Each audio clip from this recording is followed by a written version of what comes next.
Member for Laventille West. Boy. Come on, man. Try to prolong it. Try to shut it down. Thank you, Madam Speaker. We don't say that, get me in trouble. Madam Speaker, during the break, I paid another round of attention on the very obviously well thought out concept and definition of the term developer in these measures in this bill. And it means a person who engages in simple development. Well, the member for Caroni Central, possibly because it's simple, got that part right, with the help of the Attorney General. So I need not elucidate. Under the Planning and Facilitation of Development Act, and includes a person who has applied for outline or final planning permission, not requiring a certificate of environmental clearance. Change of use, a person who has applied for change of use, residential or building developments, or any additions thereto, where the cumulative floor area with additions, if any, does not exceed a gross floor area of 500 square meters. And the definition continues. I wouldn't detain us. And Madam Speaker, we were reminded today that insofar as the so-called private developer is concerned, and by that I mean the individual who does his own thing, purchases or obtains a piece of land, lotifies it, puts the water, the lights, the cable, develops it, and the roadways and what have you, and distributes, even for sale. But that person's core business is not development, I would say, and therefore those persons are not taken in, they are exempted from the provisions of this law.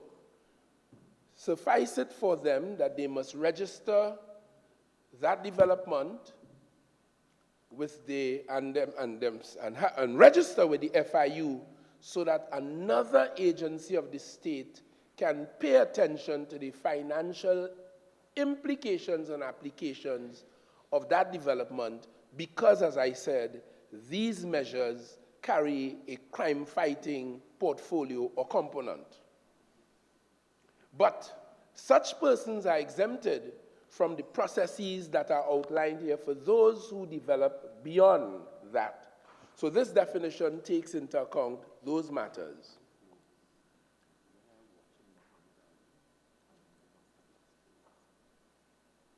Madam Speaker, some time ago in this country, a very well-known family, it pains me to call their names, they would have heard it so many times since the 1990s, but purchased some land in Tobago, developed it, simple development based on what I've just read.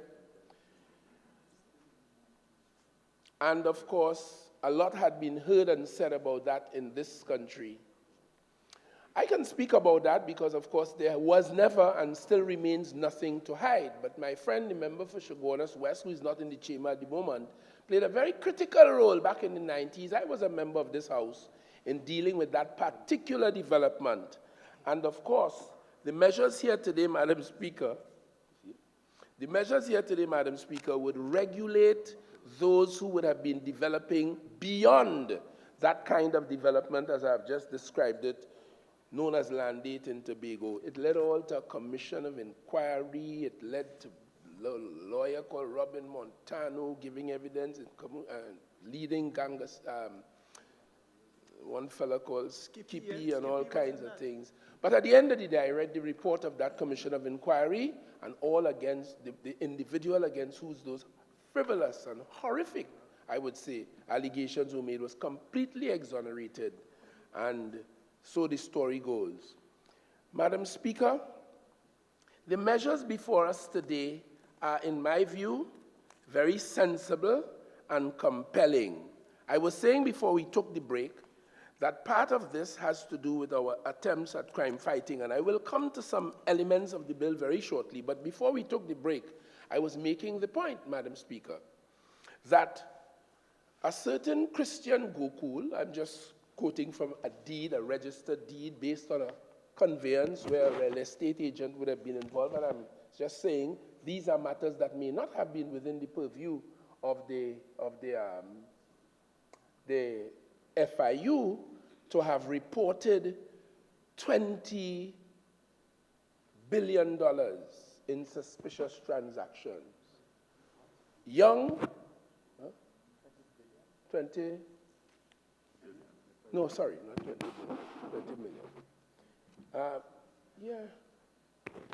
Yes, I have the figure here, yes. We see here where the,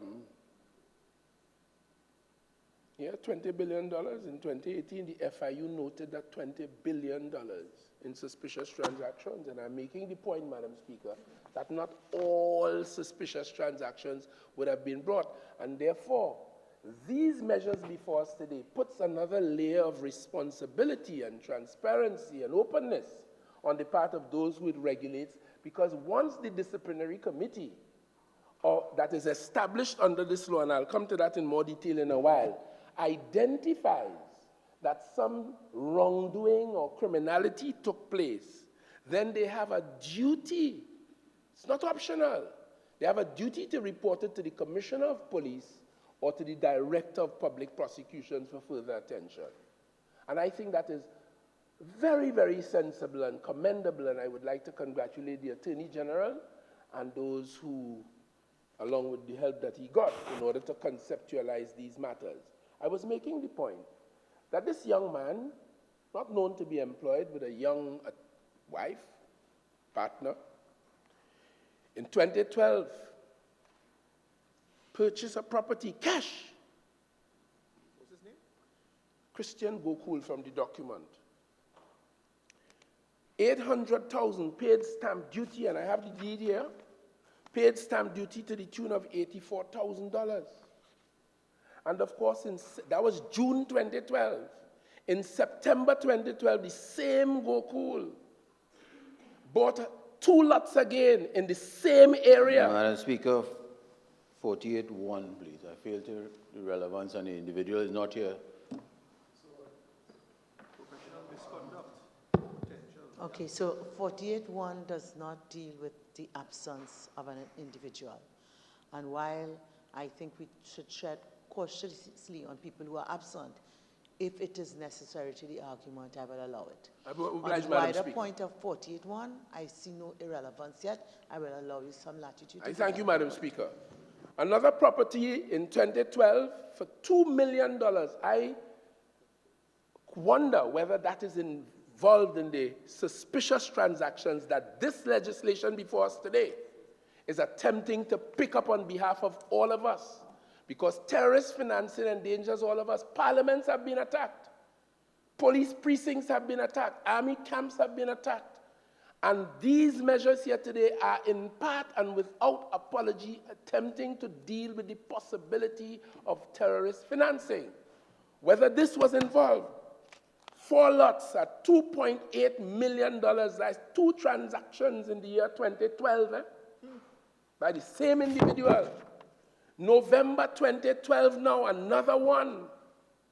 12,000 square feet, another 2 lots. And this was for land right behind a certain house in Philippines along the same roadway. Where I recall, as a member of parliament, I received there was a public outcry. Some Achilles family complained that noise pollution was disturbing them in the atmosphere. Now, they sold the house, and you know who bought it? In November 2012, the same Gokul, Christian Gokul. He never lived in it once. Well, I'm going to ask the neighbor. You should ask the neighbor. He asking me, the member for Point of View asking me how I know that. You should ask your neighbor. In parliamentary and other terms. a certain SIS built a mansion on the spot. The family complained loudly, they ran. That was bought in November 2012 for $6 million. Stamp duty $355,000. So that in 2012 alone, Christian Gokul bought 3 properties totaling $6.8 million and paid a stamp duty totaling $579,000. In December 2013, 53,690 square feet, 10.7 lots. Next, right behind the same mansion of which I just spoke, for a price of $3.1 million, paying stamp duty of $175,000, Madam Speaker. So between 2012 and 2013, the same individual bought 4 properties for $9.95 million and paid stamp duty to the revenue of this country, $754,000. Apparently, those who were dealing with this found that that record started to look funny, look bad.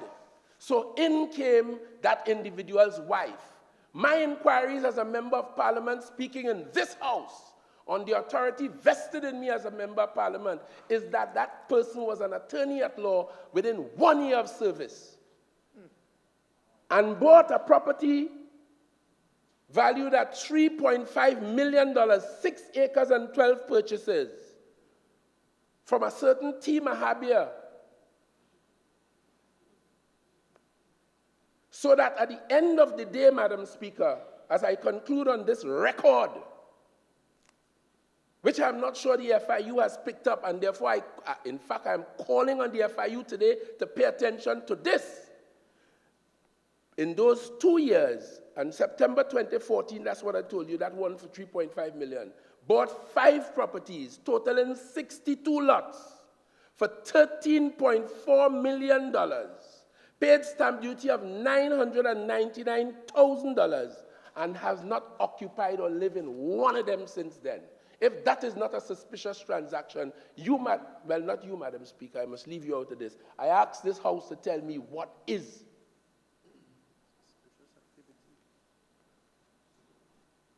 And the police don't have to wait for anybody to make a report to them, Madam Speaker. Member for Laventille West, your original speaking time is now spent. You're entitled to 15 more minutes to wind up your presentation. Thank you very much, Madam Speaker. So we see a triumvirate between the Gokuls with that record, SIS who build house, and a certain well-known citizen of Trinidad and Tobago. And every document of which I speak is in my hand, Madam Speaker, and I call as I move on the FIU to tell me, and I'm going to write a letter to them and inquire on behalf of the people of Laventille West whether in 2018, when they discovered $20 billion in suspicious transactions, these transactions, Madam Speaker, form part of that. And if not, why not? Madam Speaker, the Attorney General told us, and I verily believe it to be true, that in the process of developing this bill, these measures, attention was paid to the existing laws of the Bahamas, Bermuda, Canada, New Zealand, and with particular reference to the appeal in Norman MacDonald Nurse, which I referenced a while ago, and Florence Nurse, which made the ruling that we traversed shortly a while ago. Madam Speaker, the policy of this bill, just by way of restatement, the policy of this bill was wide-ranging, and it recognized the fact that as the government moves towards modernizing property law, institution of measures to suppress the opportunity for money laundering and fraud which land and these transactions can facilitate, these measures were very important. And it proposes here significant reform of this industry. I was having a sidebar conversation with an active participant during the break in this industry who tells me, yes, Trinidad and Tobago is one of the places in the world that we could consider ourselves blessed, because we have had over the years constant increases in the value, asset improvement. So those who bought land would have seen the prices, the value increase consistently over the years. And that is a plus to Trinidad and Tobago. Only to make the point, Madam Speaker, how important a contributor to the GDP this industry is, and why it needs to be protected along the lines of the policy, as I've explained. It is to protect those who are served by real estate agents. It is to protect the agents themselves, because regulation does that. Human beings can go on a frolic of our own. I am a member of the legal profession and a member of the law association. The law in the law association, it is mandatory. Once you are called to the bar, you become an attorney at law, you must, under law. What's the act? Legal, I know it's illegal, but what year?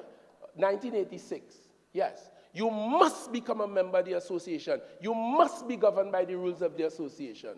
And it has the force of law. It has the force of law. There is no logical reason for one to think that the work of the real estate agent in moving property around, facilitating its movement, is not as important as the work of lawyers who do conveyancing as well, another aspect of the movement of land.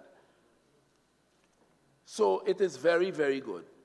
And Madam Speaker, let me, as I promised you earlier, let me move very quickly to some of the elements of the bill. The member for Caroni Central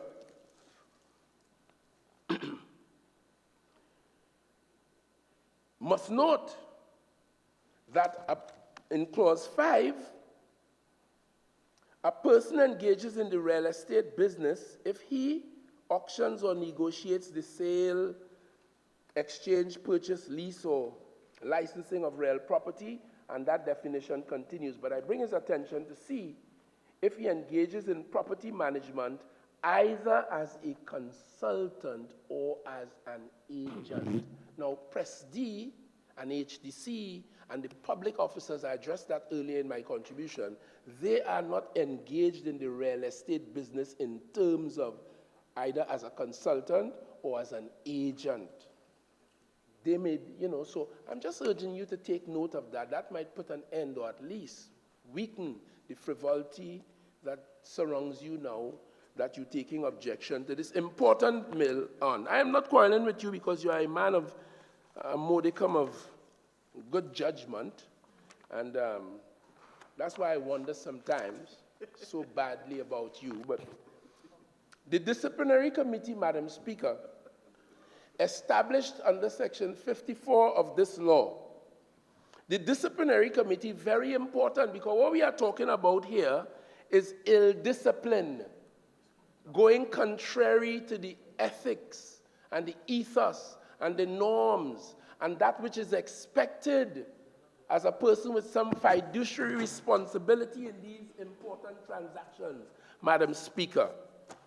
And it is a breach of that discipline that this disciplinary committee established under Part 9 in Clause 4 is intended to deal with. So you have errant behavior, errant members, and therefore a disciplinary committee is critical. The member for Caroni Central tells us feebly here today that this is a government control. He's now grinning at me. Yes, feebly.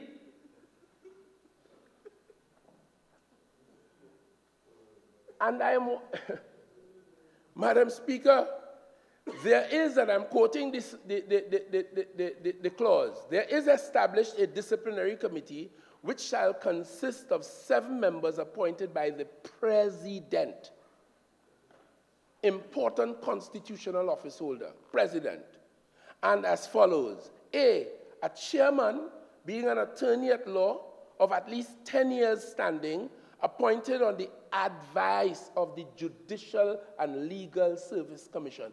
Where does the government have any control over that? That person, the chairman, is appointed on the advice of the Judicial and Legal Service Commission by the independent president, it being independent itself. Secondly, Madam Speaker, well, in that case, the government controls the leader of the opposition. Don't make sense. That's why I describe it as feeble. Right.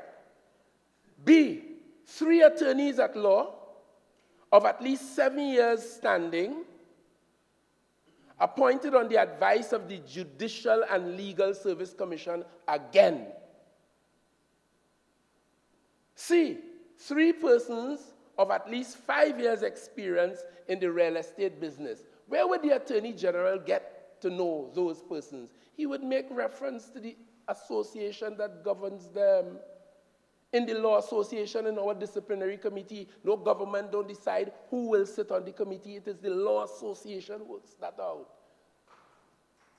So this vain imagination on the part of the member for Caroni Central, widely and wrongly applauded by my friends on the other side, which suggests their support for his feebility, troubles me greatly.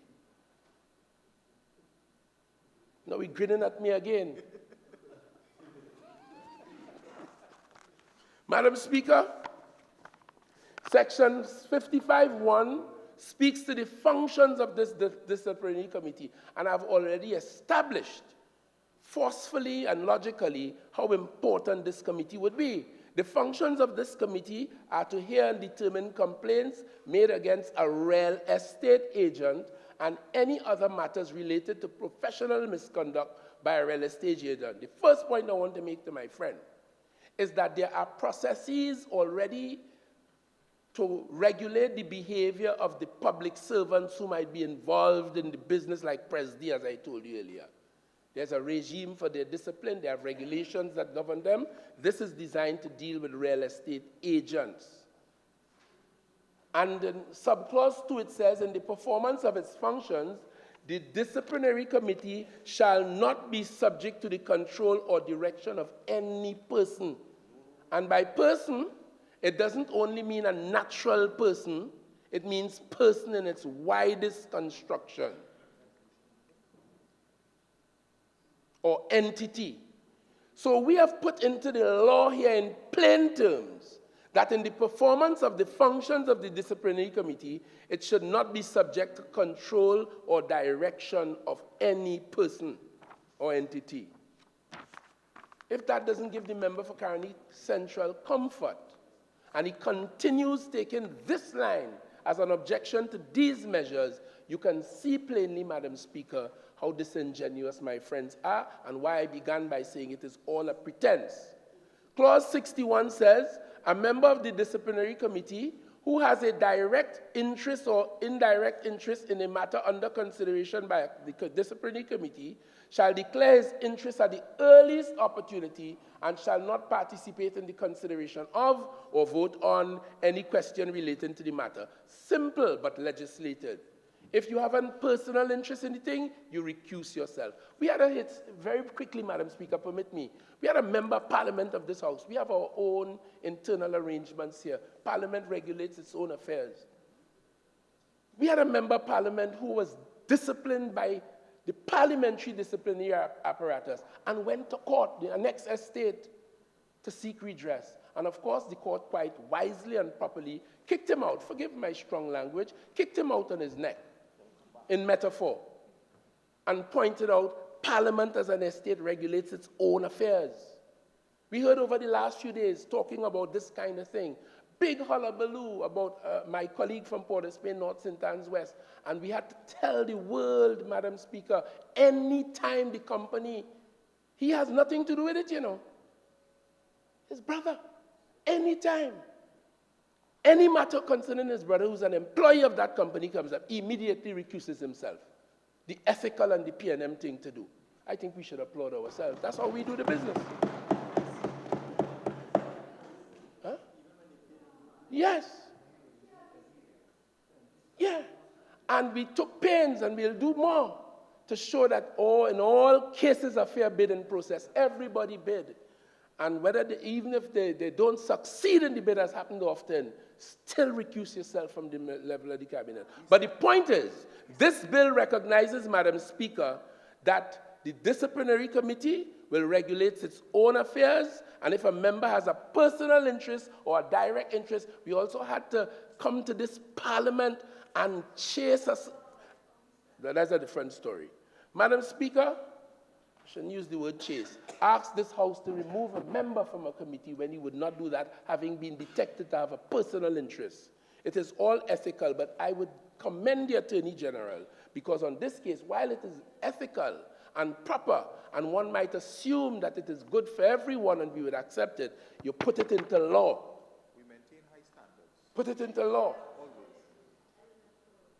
And of course, a very interesting feature, Madam Speaker, in clause 63(1, it says a person who wishes to make a complaint against a real estate agent shall make the complaint in writing before the expiration of 4 years. Every lawyer would recognize that. In accordance with the statute of limitations, a 4-year, what we call loosely a statute bar. You lose your right to the action, however strong or weak it might have been, if you do not take action in 4 years. This measure here in 63(1 recognizes the same limitation because the implications are equally as grave. Sometimes the error in a transaction or conveyancing or a real estate and his client's relationship, sometimes the problem only becomes known many, many years later. Many years later. So, Madam Speaker, even the Law Association making comments on this, and we must commend them, not always they rise to the occasion, but on this occasion they did, and they made comments and pointed out statistics in England alone have shown fraudulent property sales are on the increase, with the value of such frauds moving from £7.2 million in 2013 to £24.9 million in 2017. You would swear plenty Trinidadians who we know was there. Yes.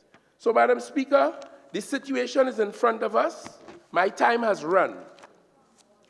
The situation is in front of us. I would like to commend these measures. It is a very gallant and worthwhile effort, Madam Speaker, on the part of this government to regulate what is known to us and to the industry is a largely unregulated platform. An area, yes, I was just about to say that, that organization that stood up on behalf of the industry. West. I give strong support to this on behalf of the people of Laventille Member for West. Tabakit. Thank you very much, Madam Speaker. Madam Speaker, I want to join with the sentiments of my colleague for Caroni Central in terms of his contribution to the bill here today, and to compliment him for the issues that he has raised, which I think are issues that are worthy of the attention of the Honorable Attorney General. Madam Speaker, as I begin, listening to the member for Laventille West, I wonder why the member for Laventille West chose today to raise the issue of landate, which involved the member for Diego Martin West. I really was trying to understand why he raised that matter, and then other matters that sometimes he loses the opportunity to make a really grand contribution because he's so much engaged in trying to defame and denounce and demonize people. And he'd be well advised to follow the true tenets of the Rastafarian faith by really upholding the human dignity, including that of himself.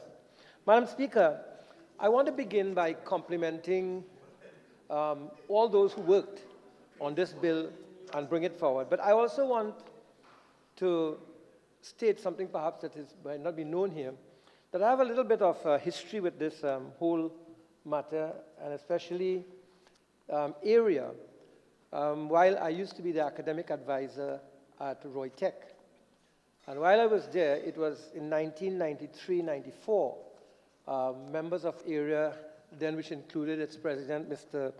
Gerard Kenny, persons like Cecil Kennell, Max Ferreira, David Miller, Roger Maury, Kenneth Gittins, a whole range of very significant people in the real estate business and significant businessmen, They came to Reutech in order to design a course for sales agents, as they were then called, not real estate agents as such.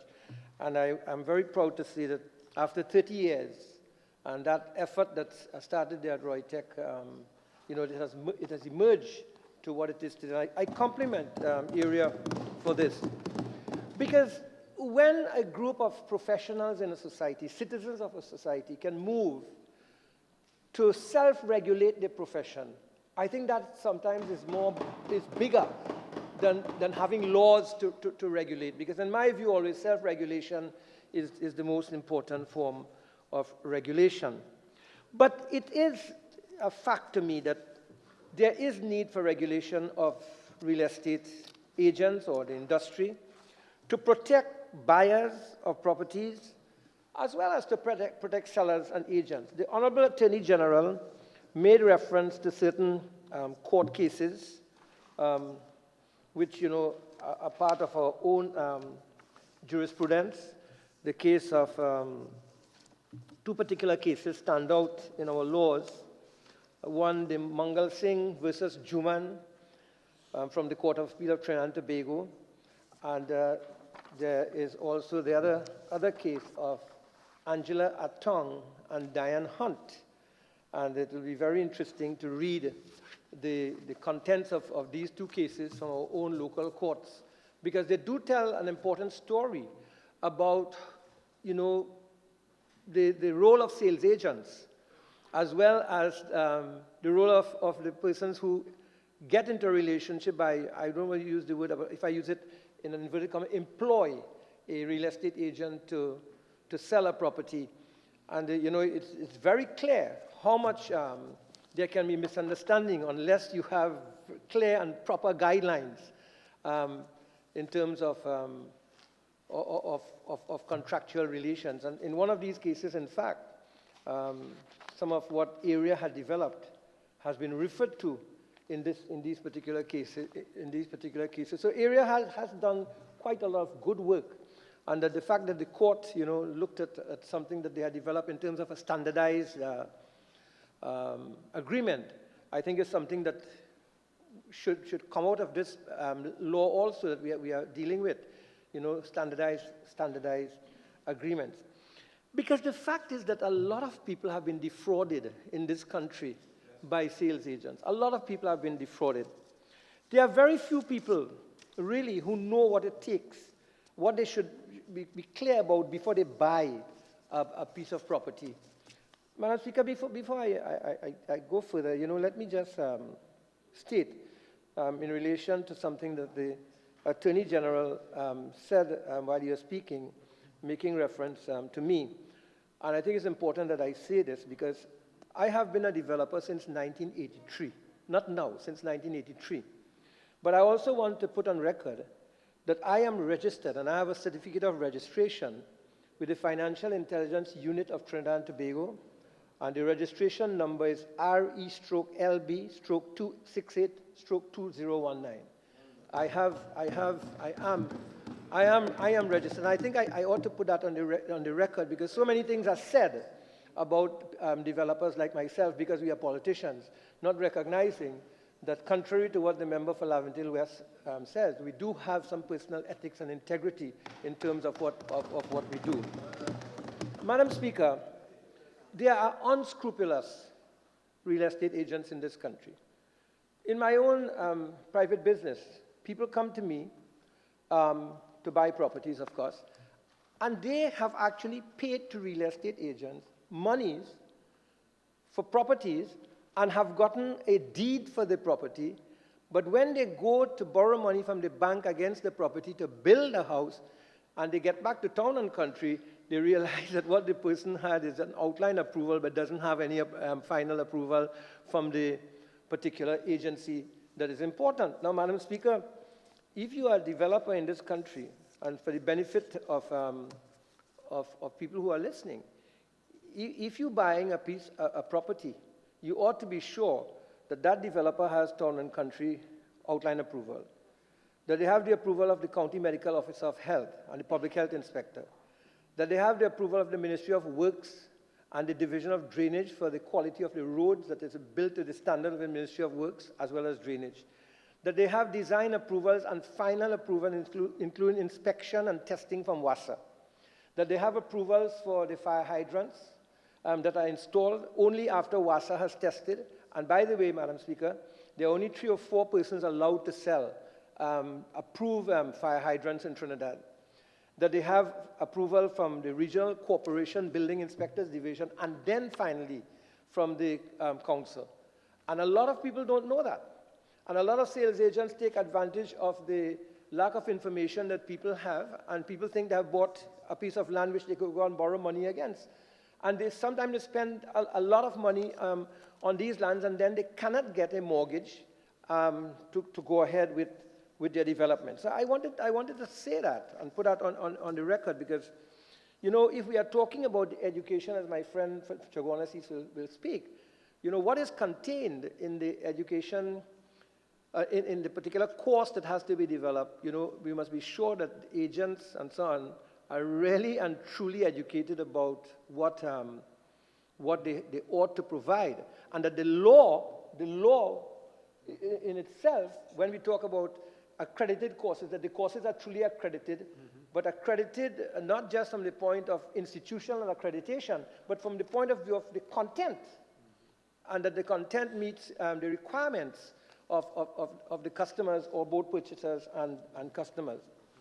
Madam Speaker, the other reason that this law is needed is there are fraudulent real estate agents on the prowl.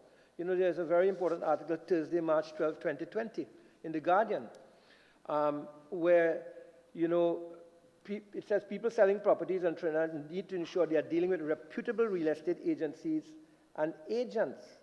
And you have people, you can test it, people putting advertisements in the newspapers claiming they can sell your property for an exorbitant price. They claim to have mobile offices, Madam Speaker. And let's face it, anyone can claim he's a real estate agent in Trinidad, you know, right now, you know. Anyone can print a card and give it out and claim you're a real estate agent, and there's nothing to stop you. And this is sometimes a very gullible society, where people think that they're getting a deal. You see, that's a problem in this society, you know, the deal mentality. So I think I'm getting a deal. There are people, real estate agents, so-called, selling state lands, cutting it up and selling it right now in Claxton Bay. I reported that to the authorities, that people are selling state lands. And people, there are lawyers in this country, I don't know how, they give deeds, and the deeds are registered with a number in the Red House. How is that happening? How is that happening? How are lawyers allowed to prepare a deed? A simple 2-page kind of thing. And people bring it to me all the time in my office as an MP, and I say, but this can't be legitimate. It can't be, and I'm happy the Attorney General is recognizing what I'm saying. So I think all of these kinds of matters, you know, the discerning public has to be protected in this particular kind of way. Madam Speaker, the attempt by area, therefore, to bring some measure of order to the profession is laudable. And I was very happy that my colleague, Dr. Tiwari, had the opportunity in 2012, July 2nd, 2012, to make sure Act of Parliament 10, 2012, incorporated the area. I think area has done 2 important things that will be important for us in this debate and in the formulation of this law. One is the standardization of agreements, listing agreements and forms, and 2, the code of ethics and standards of practice. And I think that, you know, when the minister seeks to set up his code of ethics, I hope that what area has done would not, in fact, be discarded. But the role that area is going to play in the process of the body to be established, the body corporate, to be known as the Association of Real Estate Agents of Trinidad and Tobago, seems to be up in the air, because that association is going to have its own board, there's going to be elections and so on. And whether this makes area defunct, of course they are already incorporated, but what role are they going to play? How are they going to be incorporated? In other words, Mr. Attorney General, Madam Speaker, how are we going to recognize their work and bring it into the domain of what we are doing here in terms of area? What is of great significance to me also is the Real Estate Agents Licensing Committee. I consider this to be a very good move, because it guards against exclusion and promotes fair opportunity to obtain a license. Because, you know, you can have a situation where people want to control an industry and they find ways and means to exclude you. And I think that, you know, when I read about the licensing committee in the bill, I'm very happy in part 5 of the bill to see how the appointments are going to be made. The 7 members, you know, the chairman particularly appointed on the advice of the Judicial and Legal Service Commission, the deputy chairman also, and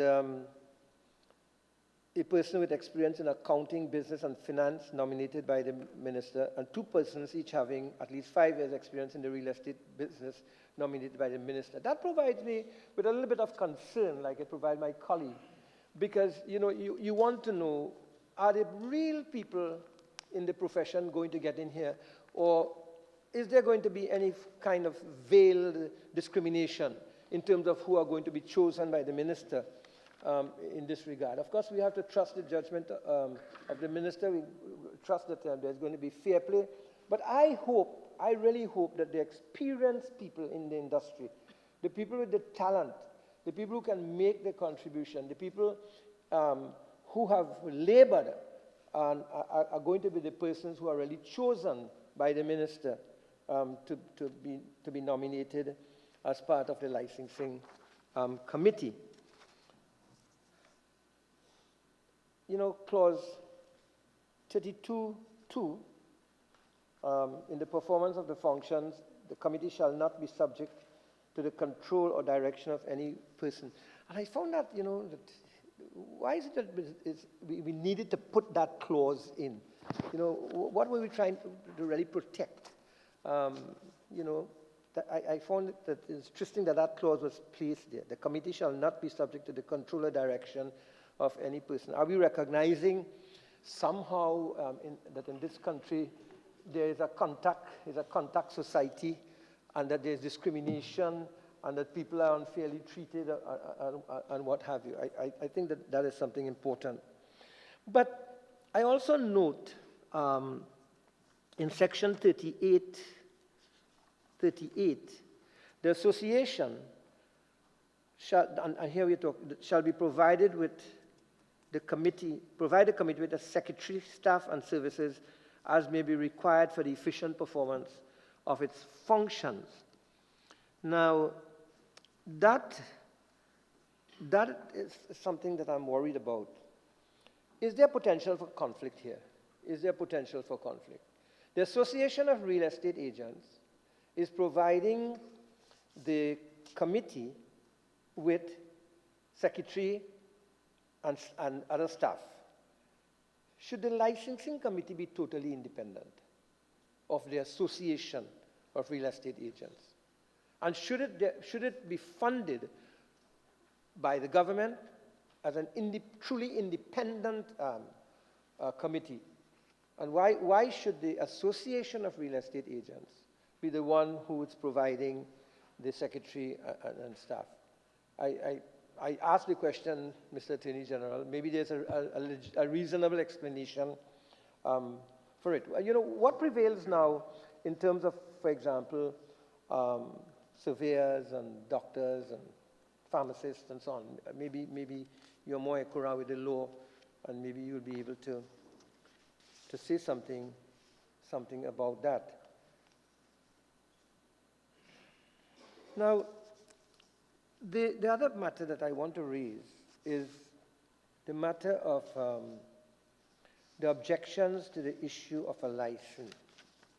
Now,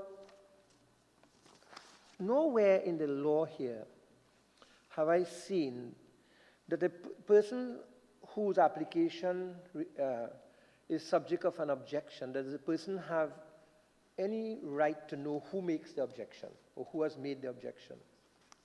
And I wonder whether due process doesn't require that you be open and transparent with the person who has made the application, letting the person know who is making the objection. Well, I didn't really get it clear from the law, Mr. Attorney General, so I'm asking that. At the same time, the penalties for the committee failing to meet deadlines, I think that is something that needs to be looked at. Yes, in several areas here, you give a certain timeline as to, how long they have to do something or what have you, and respond and so on. But what penalties are involved when they don't respond? And who can make the intervention in order to ensure, command, that they abide by the law? For example, Dr. Tiwari raised an issue early on, and I still don't think that a clear answer was given in terms of when an application for registration is received, and when the application, I just can't find it at the moment, application is received, how long does the authority have in order to really process that application? Should there be a number of days, you receive it, okay, it says, immediate, it says, upon receipt, clause 11, upon receipt of an application, the registrar shall cause notice of the application to be published in the Gazette in at least 2 newspapers in daily circulation, and such notice shall specify a date by which a person may object to the registration of an applicant. But it didn't say within 5 days. You understand me? And I'll give you an example. And this is a really interesting example, as you would see when I give it to you. Someone made an application to Town and Country Planning with respect to permission to develop land on October 23rd, 2019. And they got a response on February 26, 2020, 4 months after. When we have been told by Town and Country that they will take 60 days to do this, 120 days, and there is no recourse for the person who has made that application. The person has money invested, the bank overdraft is running at an interest rate and what have you, and they take their merry time to reply to you. So I think that while you want to punish people on one side for being errant, at the same time, we have to tighten the belt for the people who we put into positions of authority. And I would say apply penalties to the committees for failing to meet the deadlines. That might sound very drastic, Mr. Attorney General, but I don't think it is as drastic as it appears. I think it's important that we do that. The other matter that I wish to raise has to do with the definition of developer. Now, in the section of the bill, clause 1, developer, I want to, yeah. Well, I'm reading here. I'm reading here from page 3 of the bill that's circulated. The definition, right? Definition. Developer means a person engages in simple development under the Planning and Facilitation of Development Act, and includes a person who has applied for outline approval and so on. But I want to go to the third part. Land subdivisions.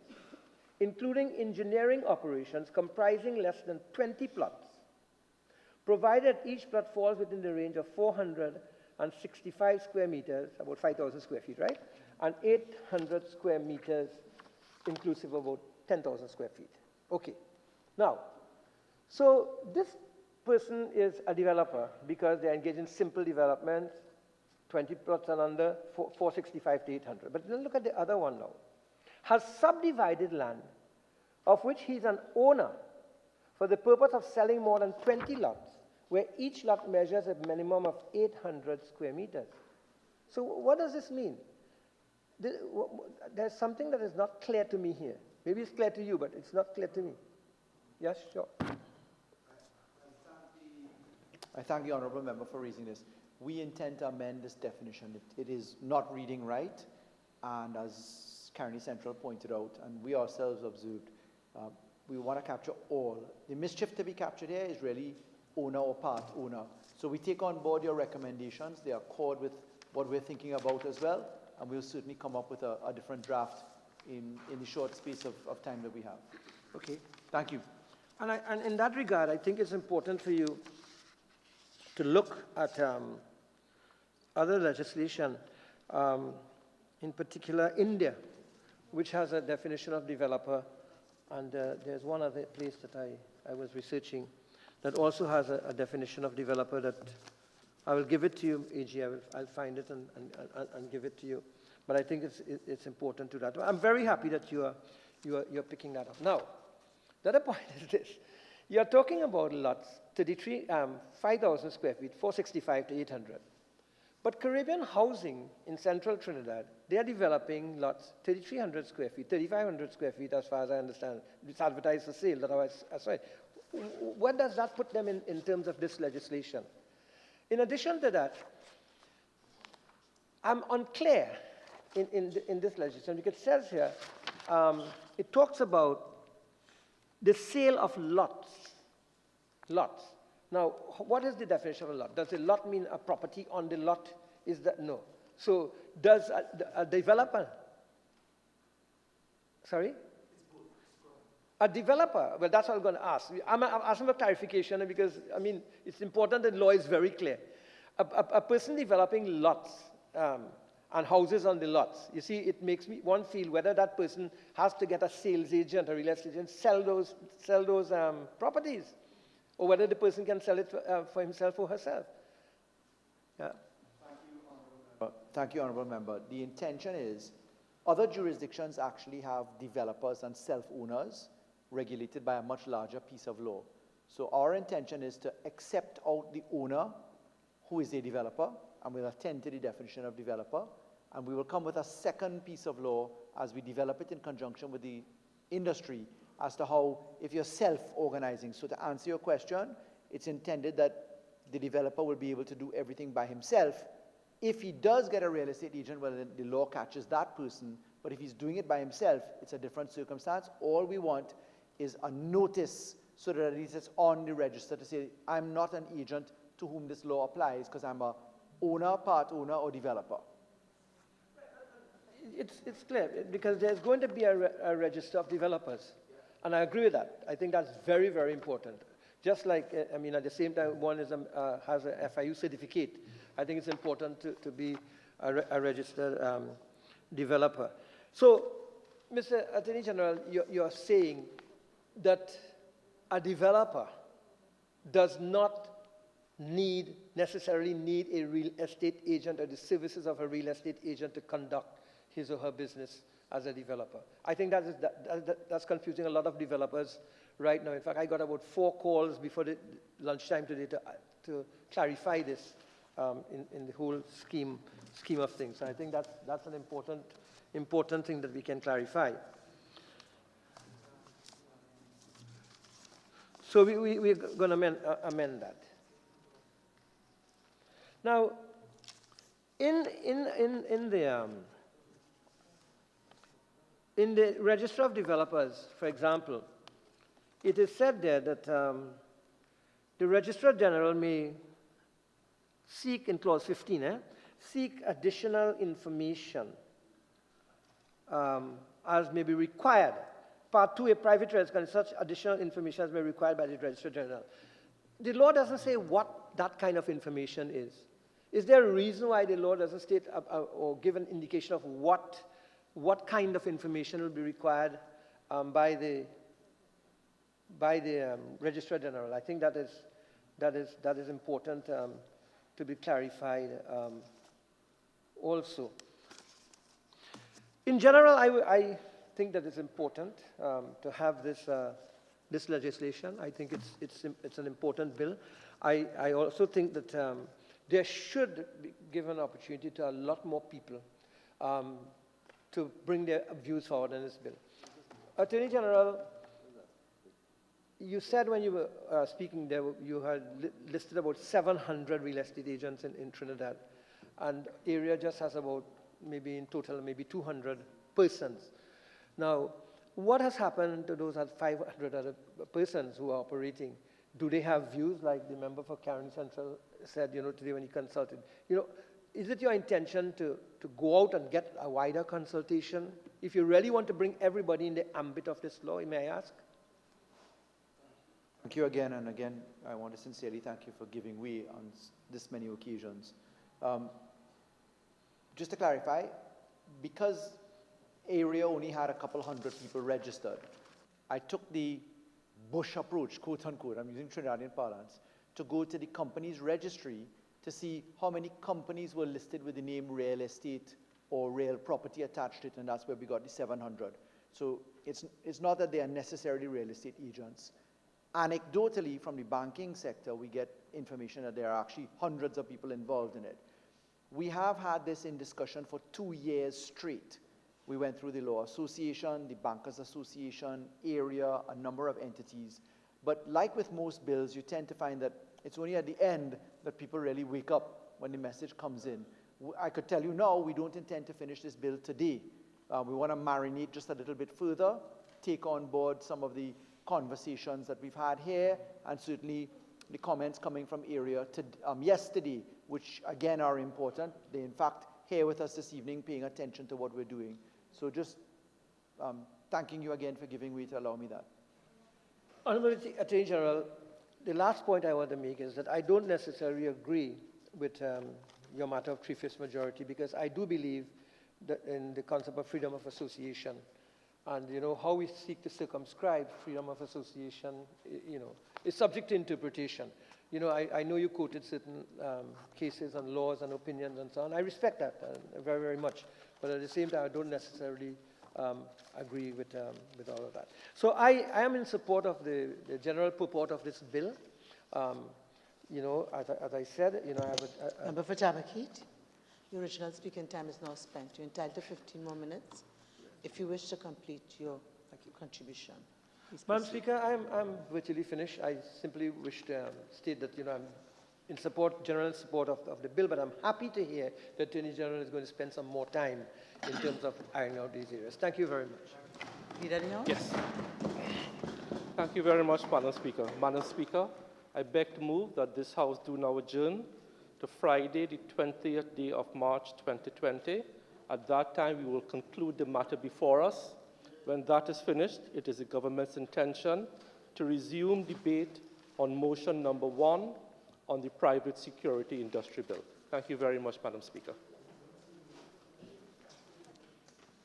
Honourable members, the question is that this House do now adjourn to Friday, the 20th day of March, 2020 at 1:30 p.m. All in favor say aye. Aye. Any against? I think the ayes have it. This House now stands adjourned to Friday, the 20th day of March, 2020 at 1:30 p.m.